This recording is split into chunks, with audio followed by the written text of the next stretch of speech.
Meu casamento é uma novela mexicana e eu posso provar. E não é brincadeira, gente. Hoje eu vim contar pra vocês um pouquinho da minha história com meu marido, que dá uma novela com muito drama, muita ação, aventura e tudo que tem direito. E contar também como eu me apaixonei à primeira vista por uma foto de um cara de um outro estado. Gente, parece loucura, parece história de filme, mas meio clichê, daqueles filmes bem clichê, mas realmente é verdade. Bom, vamos começar do início. Eu tinha 17 anos, todos os meus namoros duravam no máximo 2 meses, porque eu era virgem, eu tinha um grande medo de perder a virgindade, devido a traumas e tudo mais que eu tive e que, infelizmente, por excesso de proteção da minha mãe, devido aos traumas que ela teve, dos abusos que ela sofreu, eu tinha muito medo de levar uma relação adiante. E meus pais eram muito contra namoro, meus pais eram religiosos. Eu fui criada dentro de uma religião, de uma maneira evangélica, fui no culto de jovens e tudo mais. Então, eu tinha muito medo disso. Então, sempre quando o relacionamento começava a ficar sério, eu pulava para trás. Nesse meio tempo, eu já tava com os meus 17 anos, apesar de ser namoradeira, beijoqueira, né? Namoradeira de beijo. E quando as coisas começavam a ficar sérias, eu pulava pra trás. No meu último namoro, eu tinha 17, eu namorava um cara de 16 anos, né? Já tava pra fazer os 2 meses. E ele seria o primeiro cara que eu ia apresentar aos meus pais. Só que a gente fala que menina amadurece mais cedo. E, cara, é muito verdade que menina amadurece mais cedo, porque não tem outra explicação. Eu fui trocada por um videogame. Sim, eu tinha acabado eu ia apresentar pros meus pais. Inclusive, meu pai tava indo trabalhar na época de ônibus. Eu ia encontrar ele no shopping, eu morava em Curitiba. E encontrar ele lá no shopping Palladium. E eu até mostrei de longe no ônibus pro meu pai. Falei, ele que eu tô namorando, vou levar lá em casa e tal. Meu pai já tava começando a entender. Eu já ganhava meu próprio dinheiro, já trabalhava. E aí eu comecei a querer levar as coisas mais adiante, com alguém mais novo que eu. E eu sempre namorava essa faixa etária. Era no máximo 1 ano mais velho que eu. Era sempre a mesma faixa etária ali, na minha panelinha de amigos, escola e bairro, né? E não saía daquilo, nem sonhava. Minha mãe me criou de uma maneira que aquela mãe que não deixa a filha sair pra fora de casa. Então, e nesse vídeo vocês vão ver eu gaguejando tudo. Pra quem não me conhece, eu sou a Mayre. Tá? Esqueci de me apresentar, tenho 31 anos, sou casada, tenho um filho de 9 anos e é sobre esse relacionamento que eu tô falando, então eu vou gaguejar às vezes e esse é um formato sem edição, então sem cortes, então não repare em moto, barulho ou se alguém atrapalhar o vídeo aí no meio, beleza? Bom, vamos lá, voltando. E aí eu tava namorando, só que sempre quando a gente saía namorar esse menino que era 1 ano mais novo que eu, a gente ia sempre pro shopping e sempre numa panelinha de amigos com os mesmos amigos. Só que nesse dia que eu mostrei pela primeira vez pro meu pai de longe no ônibus e que falei que semana que vem eu prometo que eu vou trazer em casa, os pais dele estavam começando a pedir para mim poder ir para lá, ele me pedia para mim ir para lá e eu já querendo meio que terminar, porque todos os meus relacionamentos começavam a ficar sério, eu caía fora com medo de levar adiante, porque minha mãe botou o tabu para ela, sexo era uma coisa muito séria. Então, eu tinha muito medo de falar nisso, eu tinha muito medo de tocar nesse assunto e de levar adiante e de engravidar. Eu achava que se eu me encostasse um pouco, eu já engravidava. Sim, gente, eu era burra e inocente e leiga nesse nível, né? Não encostar lá, mas me encostar uma massa a mais, eu achava que eu engravidava. Então, eu acho que todos os meus amigos, até hoje, acham que eu era, nossa, mega experiência. Eu encorpei muito rápido, eu sempre dava conselho para minhas amigas. Mas, gente, tudo baseado em novela. Eu nunca vivi nada parecido. E então, eu sempre terminava e tal. E nesse dia, que eu ia finalmente apresentar os meus pais, na próxima semana, eu cheguei e fui conversar com ele. Ele falou que estava com saudade do videogame dele, porque ele não tinha mais tempo pra jogar no final de semana. E aí a gente acabou terminando. Eu falei, só que eu era muito decidida, né? Aí eu não voltava atrás, eu era muito orgulhosa. E eu não sabia levar, não. Eu era muito orgulhosa. Aí eu falei, então tá, só que depois você não vai se arrepender e ir atrás de mim, porque eu não quero saber. E Spoiler do futuro. Ele foi atrás. E aí eu terminei e vim embora. Nisso eu fui encontrar uma amiga minha que chama Carol. A Carol, no final de semana anterior a esse, eu tinha ido visitar a minha avó em Siqueira Campos. E ela já estava falando há umas 3 semanas do que ela tinha reencontrado um primo que ela brincava na infância, que ela fez uma viagem para São Paulo. E que ela tinha se apaixonado, que ela tinha ficado com esse primo, que os pais dela ainda não sabiam. Mas daí esse primo resolveu visitar, era primo de 2º grau dela, era primo do pai dela. Veio pra cá visitar ela e tudo mais, né? E, enfim, e curtir isso e tal, e ver ela, namorar escondida. Ela tava nessa fase gostosa, ela era um ano mais nova que eu, ela tinha 16, eu tinha 17. E aí eu não vi esse primo dela. Ela veio pra cá e eu fui ver a minha avó. Então, daí no outro final de semana foi quando eu levei o pé na bunda. Então, daí, quando eu levei esse pé na bunda e saí do shopping, eu fui encontrar ela na casa dela. Porque eu tava muito, muito brava, né? E eu queria desabafar, enfim, com a minha amiga. Eu tava com raiva, mas eu não queria dar o braço e torcer pro cara e tal. Pro menino, né? Pro moleque. E aí eu fui pra casa dela e ela foi mostrar as fotos. Só que o que acontece? Pra esse primo de 2º grau dela, que era na época o atual namorado dela, vir pra cá, ele precisava vir pra passear, ele precisava de um carro. E ele tinha 2 grandes amigos que não eram amigos em comum. Não sei se você tá conseguindo entender. Tinha... esse menino que ela namorava era primo dela. Tinha um cara que tinha carteira de habilitação, mas estava sem carro. E tinha o outro os 2 eram o melhor amigo dele. O nome dele era Alan. E tinha o outro amigo que tinha o carro, mas não tinha habilitação. O que esse cara fez? Ele resolveu juntar os 2 amigos, o que tem habilitação e o que tem carro, ele no banco de trás de boa e vim pra Curitiba. Foi no final de semana que eu estava na minha avó. Agora, voltando pra parte que eu levei o pé na bunda, por causa de um videogame.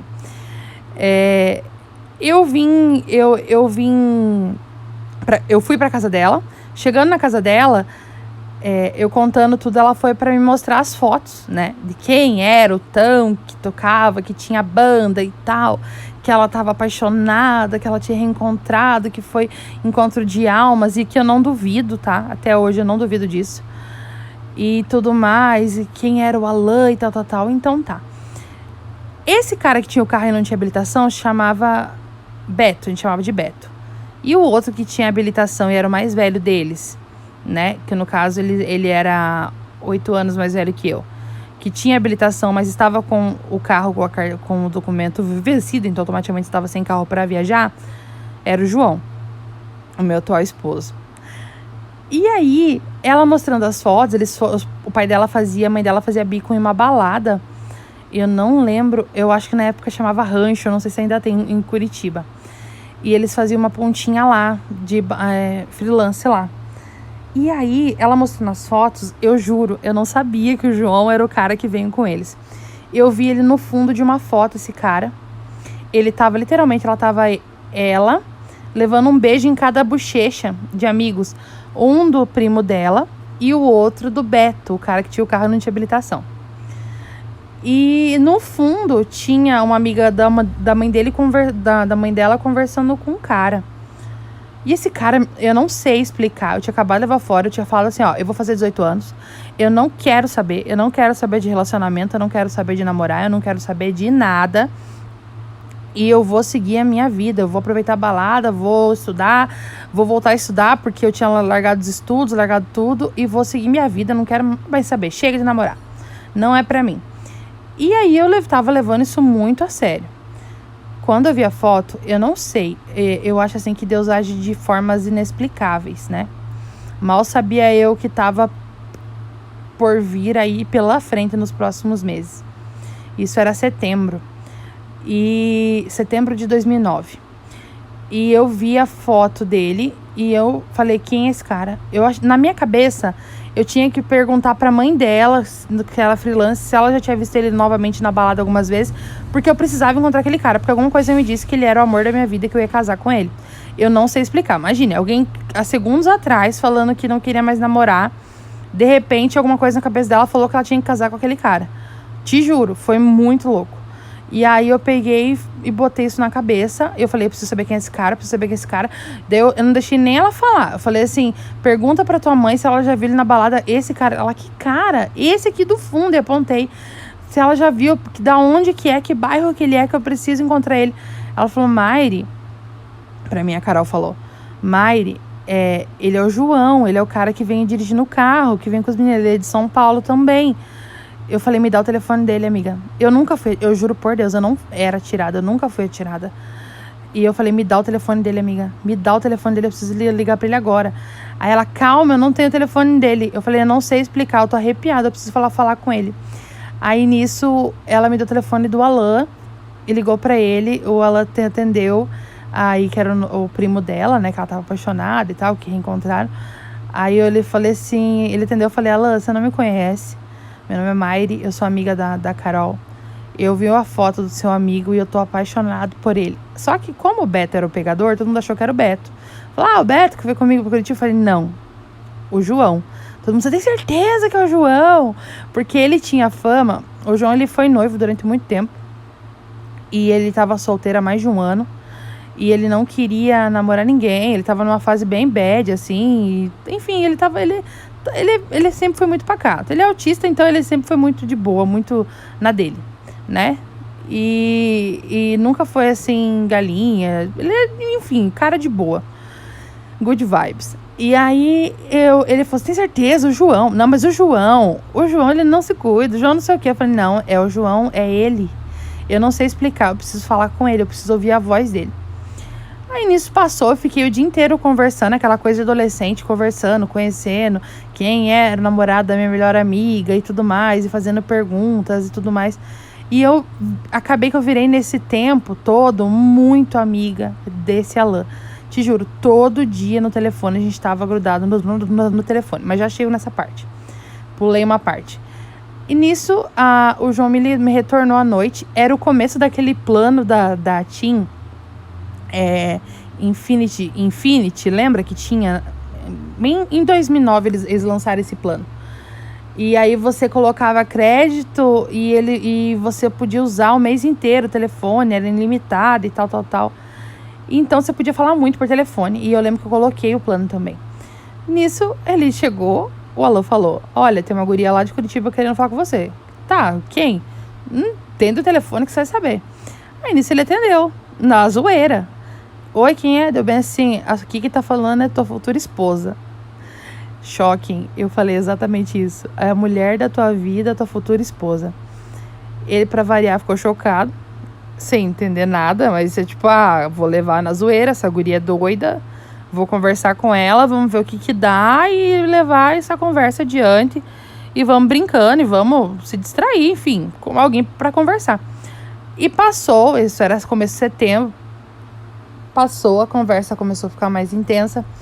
Durante o dia, como ele não podia falar no telefone e o Alan era muito desocupado no serviço dele, e a Carol, eu trabalhava, eu falava o dia inteiro com o Alan no telefone.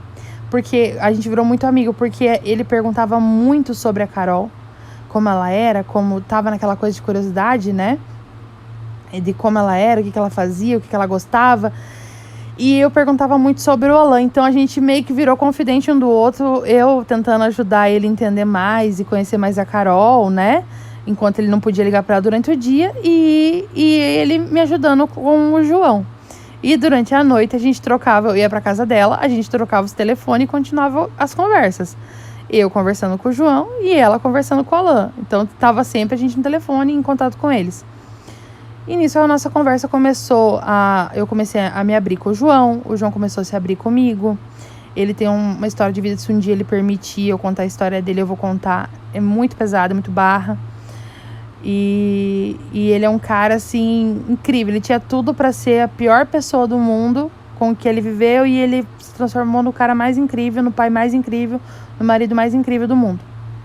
Mas calma, que essa história tem um plot twist aí no meio, e um acidente no meio e um milagre no meio também. Calma aí. Aí a gente pegou e conversando, ele falou, eu vou te ver. Aí em novembro eles marcaram a viagem, ele, o Alan e o Beto de novo, pra vir pra cá, pra poder viajar e passear e tal, e ele vir me conhecer. E ele conheceu os meus pais. E eu tava muito ansiosa. E aí aquela coisa, adolescente, fogo no rabicó, né? Falei, mãe, vou dormir na casa da minha amiga. Só que minha mãe não sabia que... Adolescente é bicho sem vergonha, né? Minha mãe não sabia que os pais da minha amiga trabalhavam à noite. E aí eu peguei e falei assim, mãe, vou dormir na casa da minha amiga, da Carol, pra eu ajudar ela a fazer janta, tal, né? Mas doida porque a mãe dela não ia estar lá e a gente ia poder ficar sozinha lá, né? Olha, que perigo. Meu Deus, gente, nunca façam isso. Graças a Deus, Deus é muito bom, cuida muito de mim. E aí, tá, a gente pegou e foi pra lá e tal, ajudei ela a fazer as coisas. Nesse meio tempo, minha mãe chegou de serviço e falou, me ajuda a subir pra casa com as sacolas, que eu tô cheia de sacola. Depois você volta aí. Falei, beleza. Eu fui lá ajudar a minha mãe, eu tava com uma amiga minha, eu não vou lembrar, Pamela. Tava junto comigo, a gente foi ajudar a minha mãe com as sacolas. No meio do caminho, enquanto eu estava indo pra casa com a minha mãe tava na calçada, ela também, eu tava no meio fio, no cantinho. Veio uma mulher de feiticeirada bêbada, com uma criança pequena na frente sem cinto, ambos sem cinto, em alta velocidade, e me atropelou. Eu não lembro de ter sido atropelada, eu tenho a marca na minha perna até hoje. Eu só lembro quando eu acordei. Aqui, os relatos que eu vou dar até a hora que eu acordei, é relatos dos vizinhos e da minha mãe. E do carro, como ficou. Ela me pegou na minha perna, eu tava do lado direito da rua. Ela me pegou na minha perna direita, na minha perna esquerda. Eu voei por cima do capô do carro dela. Nisso ela freou e eu entrei de cabeça no vidro da frente do carro. Quando ela freou novamente, porque eu entrei de cabeça, a minha cabeça saiu pra fora de novo do carro. Nisso eu caí com tudo no asfalto, ela desviou e foi reta e caiu numa ribanceira. E começou a rir sem parar. Os vizinhos apedrejaram o carro, tiraram a criança, enfim, ela só ria. Nisso eu caí no chão, eu estiquei o corpo assim, atrofiei as mãos e saiu sangue da minha boca. E eu não respondi a minha mãe. E minha mãe só pedia a Deus pra não me levar embora. Só que um detalhe que eu esqueci de falar muito importante desse dia do meu acidente. Na manhã do meu acidente, eu fiquei com muito medo porque a casa encheu de abelhas. E eu liguei pra minha mãe. Minha mãe sentiu um arrepio muito grande enquanto ela tava no elevador indo trabalhar. E eu liguei pra ela de manhã, ela sentiu um arrepio. Bem na hora eu liguei pra ela e falei, mãe, a casa encheu de abelhas. E aí tinha um mercadinho na esquina, que era o Mercadinho Fran. Aí minha mãe falou assim... Ela falou pra mim, se enrola na coberta e vai em direção ao mercado, sai de casa e compra um veneno pra você colocar no ar. E tá bom, mas não tinha colmeia perto, não tinha nada que possa ter ocasionado esse enxame, né? E eu falei, tá bom. Quando eu saí, eu falei, mãe, tem 3 corvos no teto, um no centro e dois em volta. Não tinha nem corvo ali.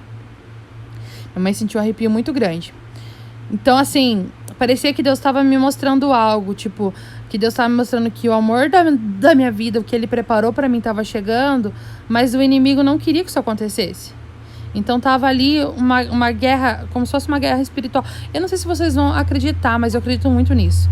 Como se fosse uma guerra espiritual do que não queria que acontecesse comigo. Que seria uma mudança de vida muito grande, né? E aí eu sofri esse acidente. E voltando ao acidente. Quando a minha mãe... Quando eu caí no chão e não respondi, minha mãe falou, Senhor, a minha filha não. A minha filha o senhor não pode levar. E... Porque ela tinha perdido um ano antes a melhor amiga dela, que era minha tia também, de um ataque... uma vez estourou no cérebro e ela foi assim, muito do nada. Deixou um filho de 8 anos na época. E o senhor, minha filha não. E minha mãe sentiu de orar o Pai Nosso. orar a Deus e orar o Pai Nosso, né? Os meus pais são evangélicos. Nisso, orando o Pai Nosso, eu voltei terminando o Pai Nosso com ela. E eu lembro que a sensação que eu tive nesse momento é que como se eu estivesse dormindo. Um sono muito profundo, eu tivesse acordado. Eu não senti dor, eu não senti nada. Eu só não podia me mexer. Nisso a ambulância chegou, as pessoas só falavam, não se mexe, a ambulância tá chegando, não se mexe. Me colocaram naquela maca de madeira dura, que eles recolhem as pessoas, né, no corpo, marcam cuidado, me colocaram e fui pro hospital. Nisso, no meio, indo pro hospital, minha mãe falava assim, ela tava indo conhecer o noivo, não sei o que lá, e ela não consegue, e ela sofreu um acidente. E eu achei que eu tinha perdido a memória, porque até então eu não tinha noivo nenhum. Aí eu, mãe, eu tenho noivo, o que tá acontecendo? Eu perdi a memória. E eu entrei em pânico, que eu tinha perdido a memória, porque eu não lembrava do meu noivo. E eu não tinha noivo, por isso que eu não lembrava do meu noivo. Mas na cabeça da minha mãe eu já tava noiva. Eu já tava conversando por telefone tanto tempo, que eu já tava até noiva já. Ai, desculpa, gente, eu perco o foco muito fácil, porque eu começo a lembrar e começo a rir. Voltando, me recompus aqui. Aí eu nervosa e tudo mais, que eu não lembrava e tal, fui parar no hospital. Chegando no hospital, eles ainda estavam em viagem de São Paulo para Curitiba nesse meio tempo, tá? Vocês vão ouvir cachorro de fundo, porque aqui é vida real, gente. E aí, nesse meio tempo, eles vindo embora, eles indo passear pra cá e tal, em viagem, e eu sofri um acidente e tava lá no hospital. Nisso fizeram alguns exames e viram que minha coluna cervical tava com problema perto da área do pescoço e que eu não podia ficar imóvel. Então eu fiquei reclamando muito de dor, porque eu tava doendo meu corpo naquela macadura, eu queria ir pra aquela cama de médico. E eu pedi muito, falei, gente, tira daqui, tá doendo. Eu tinha muita dor, e os meus pais e minha mãe comigo preocupada, né, achando que tava acontecendo algo pior. E o médico falou, olha, ela vai ter que operar, pelo que eu vi, o cirurgião só chega à noite, SUS, né, gente, lá no Hospital do Trabalhador. O cirurgião só chega à noite, e ela vai ter que operar, então a gente vai ter que pegar e deixar ela aqui imóvel, na mesma maca que foi retirada lá na hora, porque não pode mexer no corpo dela, qualquer mexida é perigoso. Então eu tava toda amarrada, toda imobilizada, porque até então eu ia fazer uma cirurgia. E cara, eu tava com a cabeça, metade dela inchou, fez um coágulo assim na cabeça. E eu tava assim, não conseguia nem amarrar o cabelo de tão grande. E eu ia conhecer o cara pela primeira vez que eu tava apaixonada e namorava por telefone. Pensa a minha situação. E aí, nisso, um médico chegou à noite e falou, olha, vamos fazer mais uns exames e tal. Já tinha conversado até com o anestesista, só refazer os exames. O médico pediu e mais uma vez o cirurgião chegou e tal.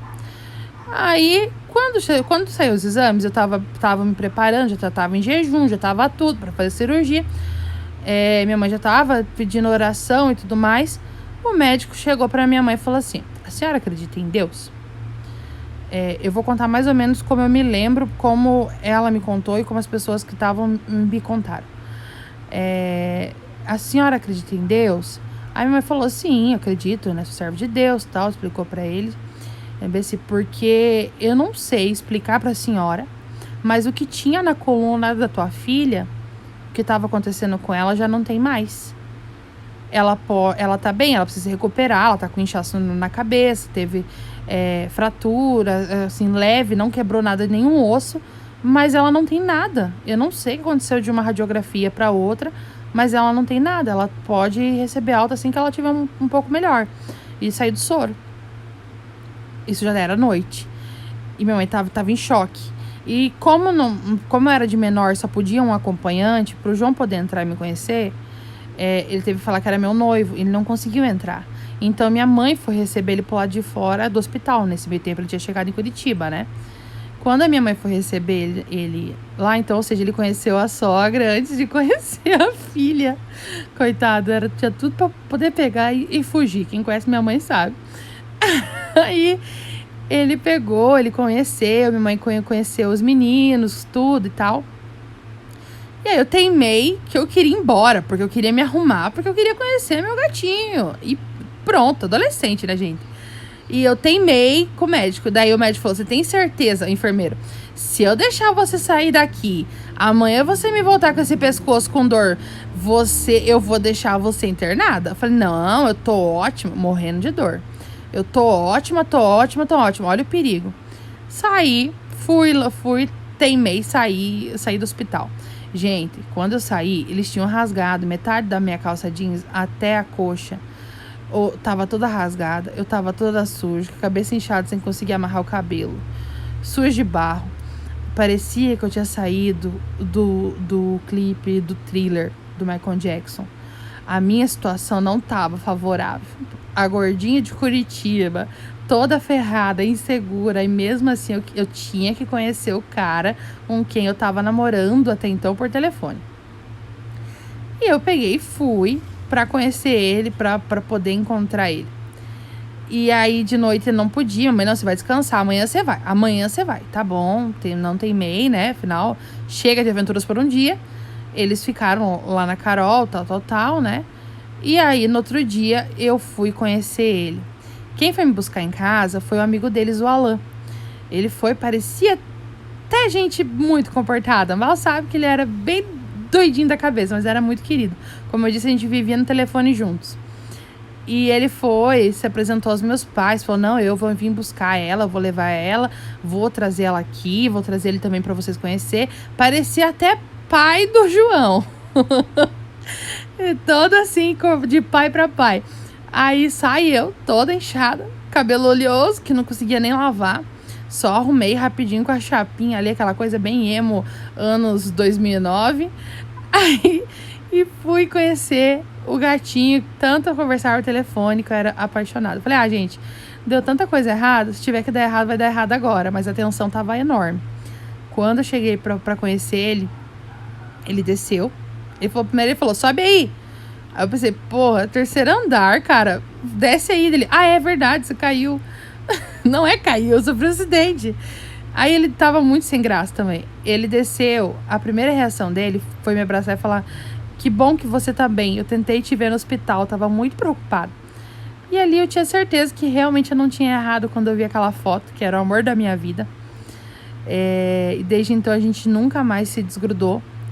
Um mês depois, a gente ainda tava pensando se eu levava esse namoro a sério ou não. O namoro começou a ficar mais sério, ele conheceu os meus pais e tal. E exatamente um mês depois, num acidente de moto, o Alan vem a falecer. Ele não teve um corte sequer, só um cortinho pequeno no queixo, mas ele destroncou o pescoço no mesmo lugar onde eu sofri o acidente, tipo, no corpo, né?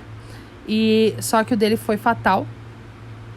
E o cara que tanto conversava comigo no telefone, fez amizade, hoje é o nome do meu filho, Alan, melhor amigo do meu esposo, que incentivou a gente a ficar junto, que trouxe o João pra me conhecer e tudo mais, ele vem a falecer. E nisso o João me ligou, ele só queria que eu estivesse ao lado dele, eu não pude estar nesse momento, né, no velório, né, como eu disse, minha mãe não deixava, eu nem dormi fora, quem dirá viajar pra São Paulo sem conhecer ninguém, sendo uma menina que nunca saiu de Curitiba, né. E aí ele viu que a vida era curta, eu também vi, a gente resolveu ficar junto.